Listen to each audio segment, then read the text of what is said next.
Good, how are you? Good. Being just the leader, one of the leaders of the locker room, what was your message to the team after the game? Yeah, obviously, had a long flight back, so had a long time to think about it. I think, the most important thing for us right now is, everything that we stood for, that we worked for, all the messages that we said to the team and said said what we were about. When you face adversity like this, that's when that gets tested the most. So my message to the team was, we have two pretty clear choices: is to, double down on who we are, come closer as a team, and go forward with a great opportunity we have this weekend, or let this affect us and deter us from what we ultimately want to do. So I think we've done a good job responding throughout the first two practices of the week, and, like I said, a great opportunity this weekend. Does any sense of kind of what if creep into your mind after, Minnesota, or the team's mind after, just some of the calls, some of the, that last kind of play, some of the what slow if, starts? as in if we As won? in if, you made a couple plays. I mean, obviously, you'd rather win the game than not, but, you can't do anything about it now. What did the fourth quarter film show you? They moved the ball really well. It's the number 5 defense in the country. We were gashing in the run game. We're, for the most part, pretty clean in the throw game. They did a lot of stuff to keep stuff in front of them. They played really soft zone. Try to limit our possessions.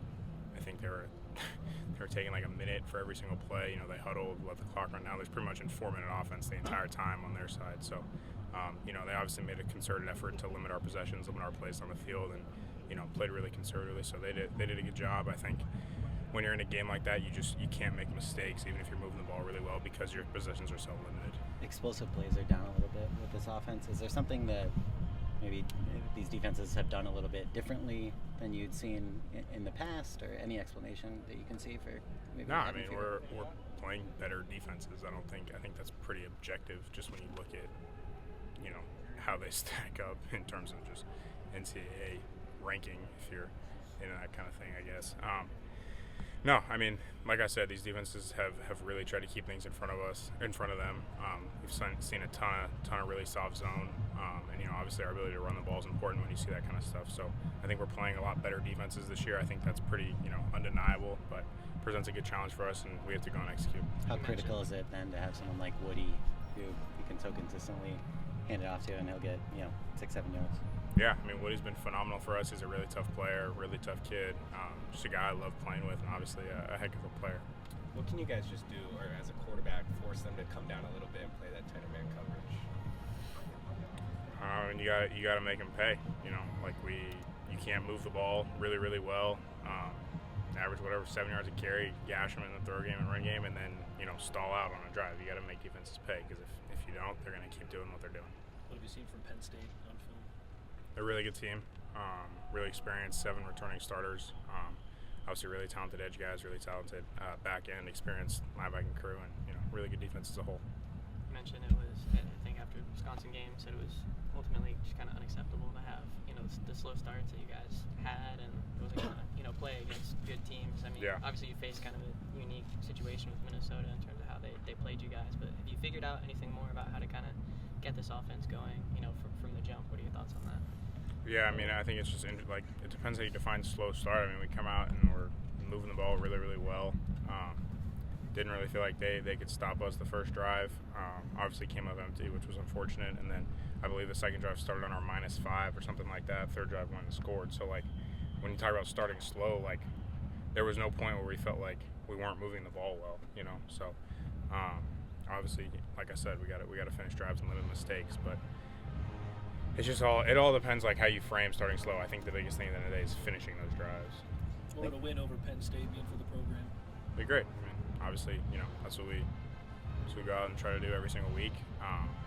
And like I said, they're a really quality opponent, but we're gonna empty the tank on our preparation and be ready on Saturday. Lincoln Can we talk mentioned about stuff that you guys can build on from this last game in a good way? How do you bring that up to practice day one and build on it from that perspective? Yeah, I think just from guys' individual confidence level, I think that definitely helps. Whether it's up front or in the running game or outside, I think guys feel like they did things better, they did things well, then they can carry that over week to week. Obviously, a new week presents a new challenge in terms of schematically who we're playing against. So that stuff, like schematically, it doesn't necessarily carry over, but I think on an individual's confidence level, it definitely, carries from week to week. Lincoln said yesterday he felt like Zach have been pressing a little bit, or might be pressing a little bit right now. As in Monday practice? Or? As in, on Trojans Live last night. It just... Are you talking about in the game?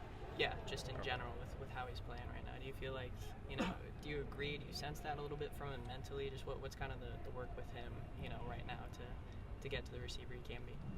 No, I mean Zach's one of the most talented guys we have on our team and on our roster. I mean everyone's gonna have plays they want back, and that's part of the game. But I think my message to him is just that I'm gonna keep getting him the ball. He's gonna keep having those opportunities in those situations, and I know he's gonna continue to make those plays.